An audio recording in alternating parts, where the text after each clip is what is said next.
Hey there Internet Explorers, welcome back to our channel. Today we're diving into a topic that's more important than ever, staying safe on the web. Whether you're a seasoned surfer or just dipping your toes into the digital ocean, these tips are for you.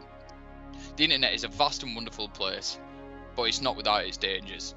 From cyber attacks to online scams, the virtual world can be a treacherous place if you're not careful. But fear not, with a few simple precautions you can navigate the web safely and securely. First things first, let's talk passwords. Your passwords are the keys to your online kingdom, so make sure they're strong and secure. Avoid using easily guessable phrases like password 123 and opt for a mix of letters, numbers and special characters instead. We're going to be using an online tool here to check how secure our passwords are. This is a tool called Password Monster and we'll leave a link in the description. This is a tool that you can use to see how long it would take for an attacker to crack your password. And speaking of passwords, never reuse them across multiple accounts. I know it's tempting to use the same password for everything, but if one account gets compromised, it puts all your other accounts at risk. Use tools like the LastPass password generator to make secure passwords for your accounts. Tools like LastPass can also be used to store said passwords so you don't forget them. Next up, let's talk about mobile security. Our smartphones are essentially pocket-sized computers, which means they are just as vulnerable to cyber threats.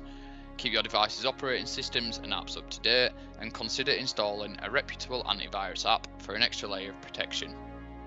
If you need a mobile antivirus solution, check the link in the description to get in touch with us for your personalised quote. When it comes to browsing the web, always look for the padlock icon in the address bar. This indicates that the website is using HTTPS encryption, which helps keep your data safe from prying eyes. Now, let's talk about online privacy. In an age where data breaches are becoming increasingly common, it's more important than ever to safeguard your personal information. Be cautious about what you share online and consider using a virtual private network, also known as a VPN, to encrypt your internet connection and keep your browsing activity private. Finally, trust your instincts. If something seems too good to be true, it probably is. Whether it's an email from a prince promising untold riches, or a pop-up ad offering a free vacation, always err on the side of caution and think twice before clicking. Well, that's a wrap on our guide to staying safe on the web. Remember, the internet is a powerful tool, but it's up to us to use it responsibly. If you found these tips helpful, be sure to give this video a thumbs up and subscribe to our channel for more content like this. Until next time, stay safe and happy surfing.